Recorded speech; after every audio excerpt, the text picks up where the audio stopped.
haciendo tanto bien, Señor. Gracias por tu iglesia. Bendícenos en esta tarde, Señor. Amén. Porque tú eres bueno, Señor. Gracias, Jesús. Gracias por estos momentos en tu presencia. No hay nada más. No hay nada más en mi corazón que tu nombre. ¿Por qué no se lo dices con tus manos levantadas? No hay nada más. No hay nada más en mi corazón que tu nombre. No tengo más anhelo que pasar tiempo contigo y adorarte, y adorarte. No tengo más anhelo que pasar tiempo contigo y adorarte, y adorarte. Ay, qué bien. Dale fuertes aplausos al Señor. Amén, aleluya. Toda la gloria para el Rey. Amén. ¿Podemos dar las luces o ya están? Amén. Santo es el Señor. Bueno, me siento muy bendecido en esta tarde de poder estar en esta iglesia tan hermosa. La verdad es que es la primera vez que estoy con todos ustedes y me lleno de gozo de poder estar reunidos para adorar y bendecir el nombre del Señor. Amén. Santo es el Señor. Bueno, yo tengo un pensamiento, una palabra del Señor con el que espero hacerles bien en esta tarde. Aleluya. Así que vamos a estar predicando la palabra. Yo he titulado este mensaje, todo al final nos pasa factura. Amén. Todo al final nos pasa factura. Está visto y comprobado que todas las experiencias que vivimos o por las que atravesamos, al final todo viene a marcarnos de alguna manera, bien sea a nivel emocional o a nivel psicológico, pero la realidad es esta, que todo al final nos marca. Y más si hablamos del pecado, cuando hablamos de alejarnos de Dios, cuando hablamos de cuando rompemos nuestra comunión con Dios, los desórdenes, porque al final todo viene a ser lo mismo, el pecado, porque no podemos negar la evidencia de que todo al final viene a ser una secuencia de lo mismo. El que peca se desordena, el que se desordena deja de orar, el que deja de orar se aleja del Señor y al final todo viene a ser algo de lo mismo. Pero hoy no estamos aquí para hablar del orden de la secuencia, sino más bien venimos a hablar de cómo nos marca y cómo nos afecta el pecado al creyente. Quiero hacer esta aclaración porque no es lo mismo hablar de cómo afecta el pecado a uno que no conoce a Dios que a uno que ya lo conoce. En esta ocasión vamos a hablar de cómo afecta el pecado en el creyente. Y para eso vamos a estar usando tres figuras bíblicas y a través de la vida de estos personajes vamos a poder ver cuáles son las consecuencias del desorden o del pecado. Parece paradójico, pero ¿cómo es posible que aunque son de otro tiempo, al final las consecuencias son las mismas? Y vamos a hablar del hijo pródigo, como no, vamos a hablar de Pedro y vamos a hablar también de Adán. El hijo pródigo, todos conocemos la historia, ¿verdad? Ese hijo que pide la parte de los bienes que le corresponde y que, alejándose del padre, entra en un declive de degradación, donde la palabra nos enseña que acaba apacentando cerdos. Disculpen la palabra, pero quiero hacer esta aclaración porque aquel animal era un animal inmundo que atentaba contra su esencia de hebreo. Para un judío apacentar este tipo de animales atentaba contra su naturaleza como hebreo. Amén. Pero vemos que aquella situación, cuando está pasando esa penuria y en ese hambre, vuelve en sí y dice: en la casa de mi padre hay abundancia de pan. Todo lo que fruto de sus decisiones sin su padre, toda la repercusión de alejarse del padre, en un momento se da de cuenta de que todo eso se podía suplir de forma rápida y abundante en la casa de su padre. Y eso le hace volver a la casa. Pero no podemos pasar de largo esta experiencia tan importante en la vida del hijo pródigo como es la de acabar apacentando esos animales. Porque el apacentar aquellos animales, su olor, el estar aún dispuesto a compartir la comida que ellos estaban comiendo, el manchar sus vestiduras debido al apacentar aquellos animales, lo hirió en su dignidad, lo marcó con deshonor, hasta tal punto que aquella experiencia le hace ver que no tiene por qué resignarse a aquella situación y le hace volver a la casa del padre. Pero ¿cómo regresa?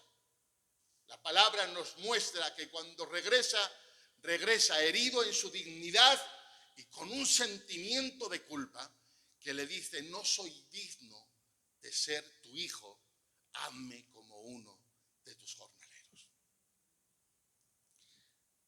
Y parece mentira que aquel hijo pródigo que se va exigiendo sus derechos como hijo, regresa con la dignidad justa para ser un simple jornalero. Se va exigiendo su derecho. Cuando el hijo pródigo se va de la casa, la dignidad la tiene entera. Hasta tal punto que se atreve y tiene la osadía de exigir lo que le corresponde como hijo. Pero ahora regresa y dice: no soy digno, hazme como uno de tus jornaleros. Amén. Y si vemos la vida de Pedro, aquel Pedro que, osado con un gran llamado de parte de Dios, que lo ha invitado Dios a ser un pescador de hombres. Aquel Pedro que intenta ser fiel hasta la muerte. Cuando dice el Señor: me van a prender, y él dice: yo estaré contigo, y donde vayas tú voy a ir yo. Y aquel Pedro que intenta por todas sus fuerzas cumplir sus estadísticas o su pretensión de fidelidad. Porque si hay algo que intentó Pedro es ser fiel. Amén. Lo intentó. Fue y se esforzó tanto que acabó en el patio de Pilatos, siguiendo a Jesús, de lejos, pero siguiendo. ¿Por qué? Porque quería ser fiel a sus promesas. Pero para su horror se cumplió el pronóstico de Jesús cuando le dijo: Pedro, antes de que cante el gallo, me vas a negar 3 veces. Y cuando escuchó cantar el gallo, aquel cante de aquel ave le hizo sentirse un fracasado y se sintió tan defraudado con él mismo que nos cuenta la palabra que abandonó su llamado y volvió a su antiguo oficio de pescador. Y si miramos la vida de Adán, podemos contemplar cómo aquel Adán que gozaba de aquella comunión con Dios, donde cada tarde paseaba con Dios en el huerto del Edén. Hay un momento donde cae en la tentación, y en aquel caer en la tentación hay un momento que nos muestra cómo cuando Dios sale a su cita diaria no ve a Adán. Y cuando llama a Adán, Adán está escondido, avergonzado. Porque el pecado y la desobediencia en Adán lo marcó con un sentimiento de vergüenza que le hacía esconderse. Aquel Adán se avergonzó y se escondió. ¿Os dais de cuenta? Aquel alejarse del Padre provocó un sentimiento de indignidad y de culpa en el hijo pródigo. Aquel fracasar y no cumplir con lo prometido y con las promesas que había hecho le hizo y provocó en Pedro un sentimiento de fraude y de fracaso. Y en la vida de Adán, el desobediencia, el morder la tentación, provocó un sentimiento de vergüenza que le hacía esconderse. Y así, hermanos, podemos contemplar que cuando uno carga con la culpa, cuando uno carga con la indignidad, cuando uno carga con el fracaso, con el defraude personal, lo que provoca en nuestras emociones no es otra cosa que un alejarse de Dios, un olvidarse de nuestro llamado, un dejar de vivir para Dios, todo como resultado de la vergüenza, de la indignidad, de la culpa y del defraude. Amén. Y hoy en el siglo XXI podemos contemplar cómo todo esto se vuelve a repetir. ¿Estáis bien, verdad? Vemos cómo todo esto se vuelve a repetir. Mirad, y he podido contemplar cómo hijos pródigos que se han alejado de la cobertura de Dios, hijos que se han alejado del gobierno de Dios sobre su vida, y en esa degradación se han ido alejando, y no tan solo se han ido alejando, sino que han acabado quizás no apacentando animales, pero sí apacentando desórdenes, sí apacentando y cebando quizás lugares que no son apropiados, apacentando y cebando y visitando portales de internet indebidos, teniendo conversaciones de WhatsApp desordenadas. Quizás no han apacentado animales, pero apacentando esos lugares, apacentando y cebando, visitando lo que no deben, esas conversaciones de WhatsApp indebidas, esos portales de internet indebidos, han hecho que sus vestiduras se manchen, y en ese mancharse su dignidad se ha visto dañada. Y es verdad que la misma situación de degradación ha sido la que les ha hecho volver en sí. Porque cuando te ves que tocas fondo, es cuando te das de cuenta que ese ambiente no es el tuyo. Porque el pecado también te hace ver que no tienes por qué resignarte, porque tienes y portas una esencia de hebreo, que no tienes por qué resignarse a esta situación. Y esa misma situación, ese mismo apacentar fruto de la degradación, es el mismo que te hace volver en sí. Pero ¿cómo vuelven? Heridos en la dignidad. ¿Y cómo vienen? Pretendiendo ser jornaleros, un asalariado. Y quizás no te lo digan ni te lo expresen, pero su actitud en la iglesia te hace ver que han venido con una actitud de jornalero. ¿Qué es un asalariado? Aquel que solo aspira a ser salvo, porque cree que no es digno de ser un hijo. Aspiro a ser salvo, huyo de las consecuencias del mundo y del pecado, pero mi única aspiración ahora es ser salvo porque no me siento digno de más. Me puedo saciar de migajas, pero no de pan. Puedo estar en la casa, pero sin derecho a fiesta. Que use Dios a otro, que bendiga Dios a otro, porque el cabrito solo se lo da el padre a los hijos y yo soy un simple jornalero. Y cuando los veo en las iglesias pretendiendo ser jornaleros, sí, han regresado, pero heridos en la dignidad. Y veo cómo se repite la historia de Pedro. Ese Pedro, gente que se ha esforzado en no romper sus promesas, que se ha esforzado en ser fiel, pero no sé qué ha pasado, se han descuidado, han roto promesas, han escuchado cantar el gallo de sus fracasos y con eso han vuelto a su antigua forma de vivir. Los ha vencido el enemigo, porque el enemigo no te vence cuando te caes, el enemigo te vence cuando cambias de ideal de vida. Porque mientras tu ideal de vida sea servir a Dios, vivir en santidad, vivir para Él y para servirle y desgastarte en Dios, 100 veces que caigas, 100 veces que Dios te levantará y te restaurará. Por eso el fracaso no es cuando caes, el fracaso llega cuando cambias de ideales de vida. Había una anécdota muy conocida predicada por Dante Gebel, que decía que se reunió Satanás con sus demonios para hablar sobre qué estaban haciendo para que la iglesia cayera. Y decía los demonios en aquella reunión: no podemos hacer nada con ellos porque tienen en sus entrañas el código de los campeones. Y Satanás dice que, no entendiendo cuál era el código de los campeones, les pregunta: ¿qué es el código de los campeones? Que por más que hacéis, no lográis que dejen de adorar y de venir a la iglesia y de intentarlo. Sencillamente, el código de los campeones es que se caen y se vuelven a levantar, se caen y se vuelven a levantar, se caen y se vuelven a levantar. Hoy vengo a decirte, iglesia de Sotrondio, que el enemigo nunca te cambie de ideal de vida, que nunca te borre en tu mente y en tu corazón el vivir para Dios, el vivir para servirle, el vivir en santidad para agradarle. Porque el día que el enemigo te haga cambiar de dirección es cuando te ha vencido. Amén. Amén. Y veo a gente como Pedro y veo a gente como Adán.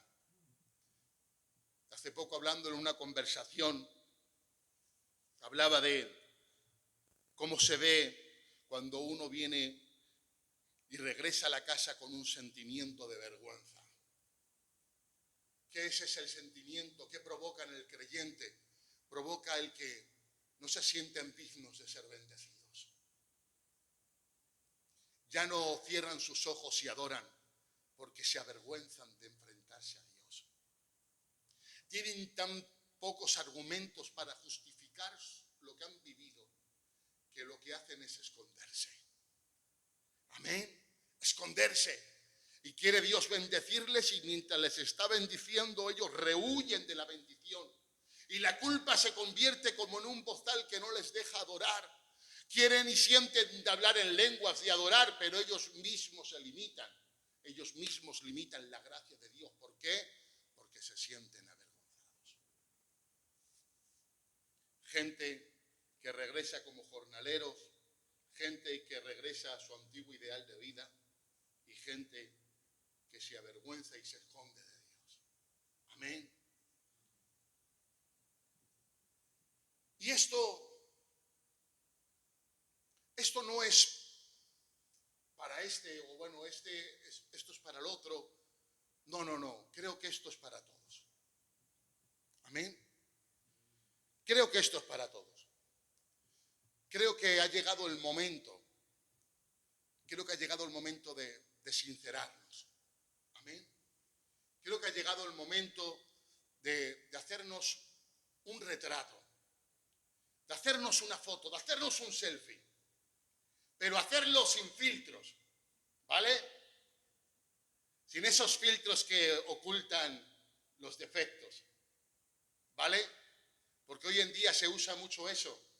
Hay niñas que te cuesta reconocerlas, pero los que las conocemos decimos: pero si no tiene los ojos tan grandes, si no tiene las pestañas tan rizadas, pero ¿es ella o no es? Te hace dudar, porque las conoces, pero el que no las conoce las ve y les da un like.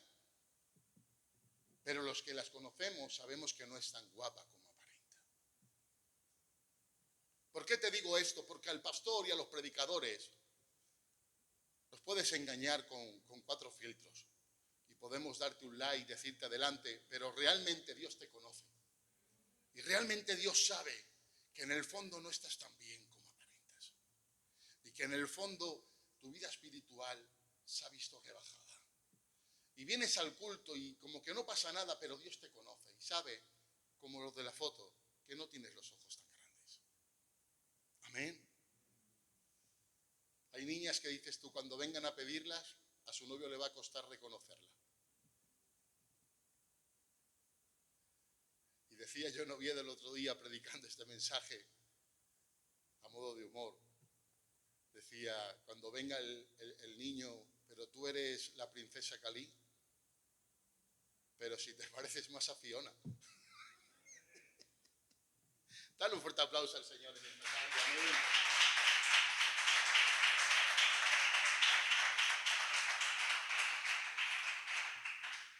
¿Estamos bien, iglesia? Vamos despacio, pero quiero que escuches la palabra, ¿vale? creo que se ha acabado el tiempo de muchos gritos y creo que es tiempo de escuchar y dejar que la palabra te haga la labor. Y quiero llegar a la conclusión de que creo que tenemos que sincerarnos un poquito más. Porque tenemos dos opciones. O nos revestimos con la armadura de hazañas pasadas, como hizo Amán, donde disimulemos nuestras faltas, nuestras carencias, y aquí paz y después gloria. O nos desvestimos de esa armadura y nos sumergimos en el río de la sinceridad, pero acabando siendo sanos y limpios para Dios. Yo quiero ser sano. Y tenemos que reconocer que este tiempo de pandemia es verdad que ha sido muy difícil en muchas áreas. Difícil económicamente, difícil emocionalmente, es verdad. Pero tenemos que reconocer que ha habido una carencia muy grande espiritual. Y que todos a nivel espiritual hemos dejado mucho que desear.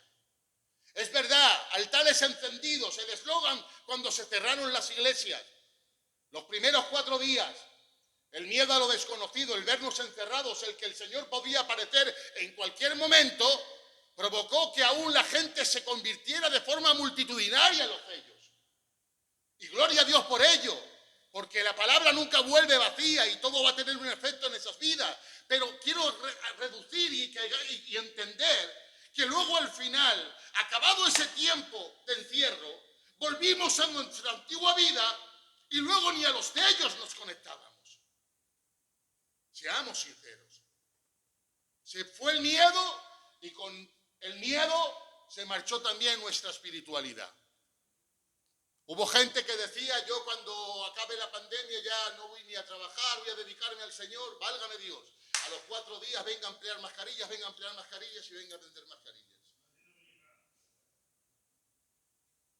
Porque al final ha habido una carencia espiritual. Y aquel viejo hombre que sumergimos en el agua que pensábamos que había muerto, hemos visto que ha resurgido, y a veces con más fuerza que antes. Tus pasiones antiguas, tu mal carácter, tu genio. ¿Y a dónde quieres ir a parar, hermano Enrique? A que todos hemos roto promesas. A que todos hemos roto promesas. A que nos hemos dado cuenta de que no somos tan fieles como creíamos. A que todos de alguna manera hemos apacentado cosas que no deberíamos. Y hemos acabado cebando cosas que no deberíamos. Y que todos nos sentimos de alguna manera que hemos caído y mordido la tentación, unos más y otros menos, pero todos hemos incumplido promesas y todos de alguna manera hemos manchado nuestras vestiduras.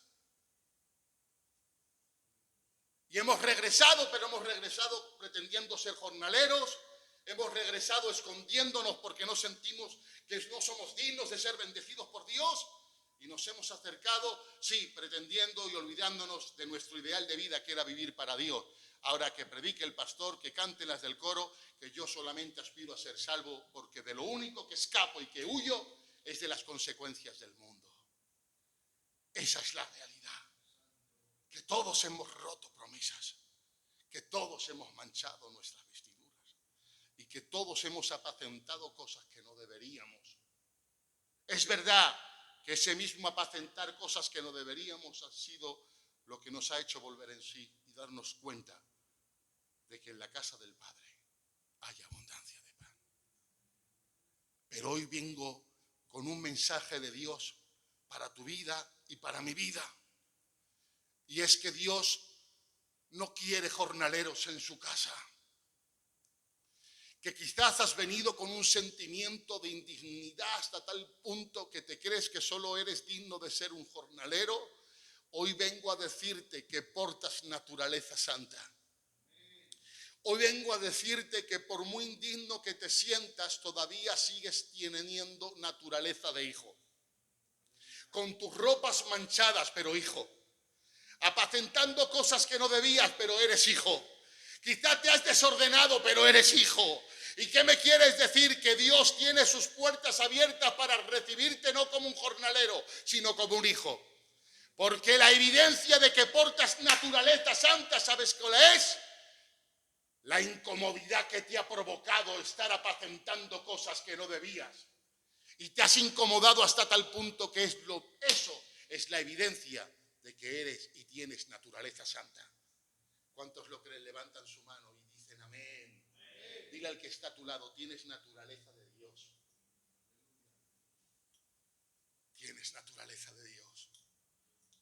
Ay, Padre, no pretendas ser un jornalero. Dios tiene y quiere que te sientes en la mesa. Mirar, hay una anécdota que habla de que un hombre paseando por un lugar se dio de cuenta de que en una granja había, en medio de todas aquellas aves de corral, se encontró que había un águila real.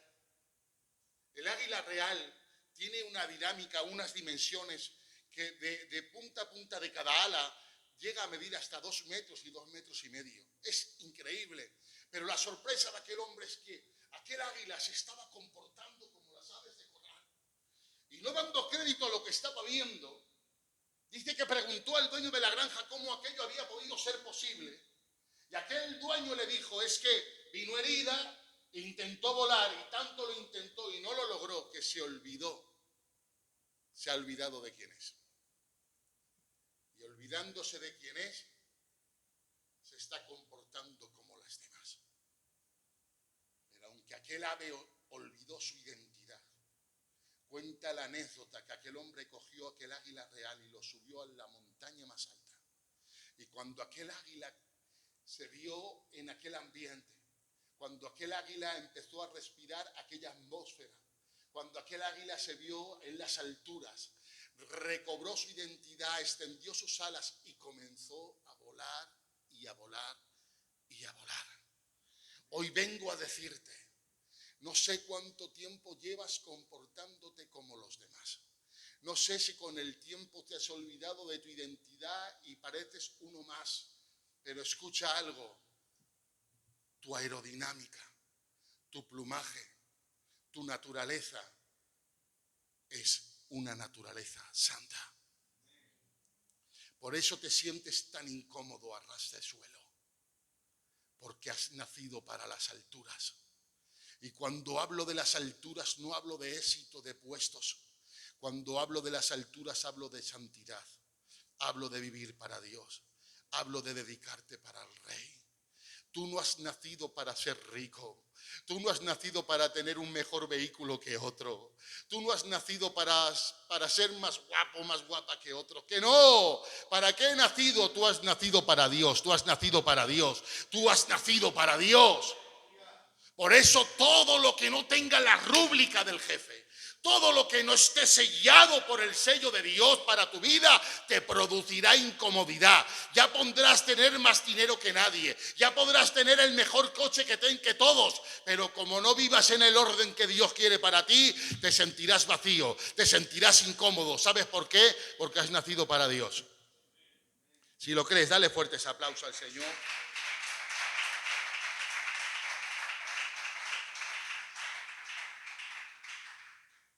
Has nacido para Dios. Y no sé cuánto tiempo llevas viviendo como los demás o pretendiendo vivir para lo que viven los demás, pero la incomodidad ha venido a tu vida y el vacío anunciándote y gritándote algo, y es que has nacido para Dios. Amén.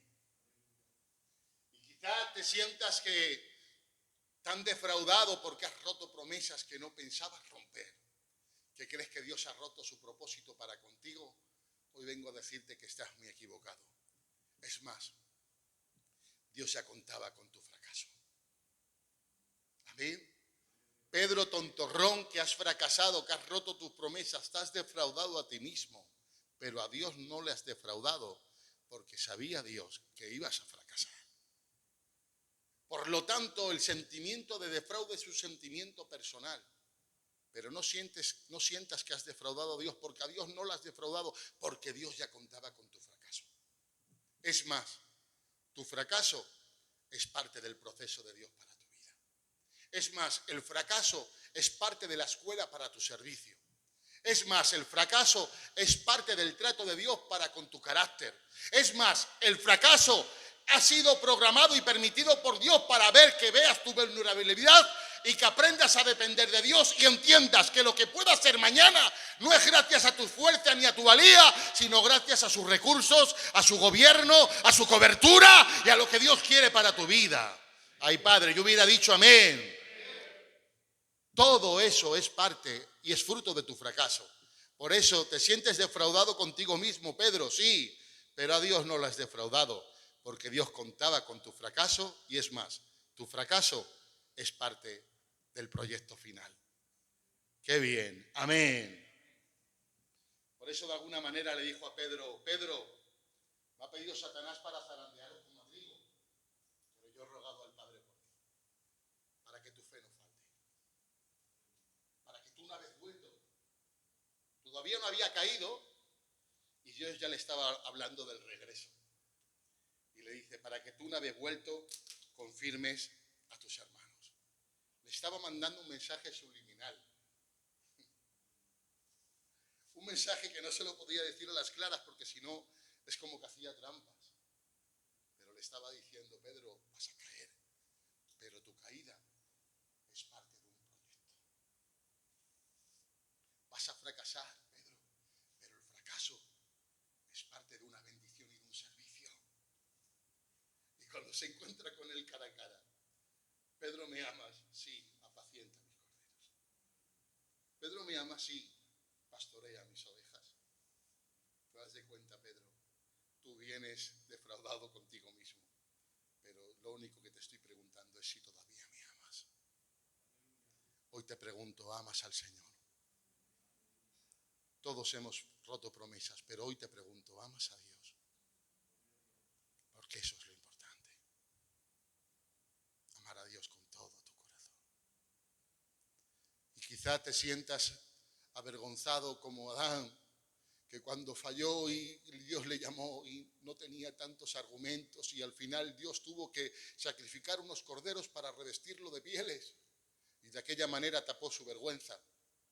Pues hoy vengo a decirte que Dios en esta ocasión no te va a cubrir tus vergüenzas con pieles, que hay una sangre que perdona, que hay una sangre que santifica, que hay una sangre que limpia, que hay una sangre que perdona, la sangre que derramó Jesús en el Calvario para ti. Por lo tanto, ante tu vergüenza solamente arrodíllate ante la cruz, porque la sangre de Cristo tiene poder para limpiarte. La sangre de Cristo tiene poder para justificarte y la sangre de Cristo tiene poder para santificarte. Por eso no pretendas, para finalizar y cierro con esto, no pretendas volver a la casa pretendiendo ser un jornalero. Pedro, que has fracasado, no quieras volver a tu antiguo ideal de vida y vivir para otra cosa que no sea para Dios. Y Adán, que te sientes avergonzado, no te avergüences,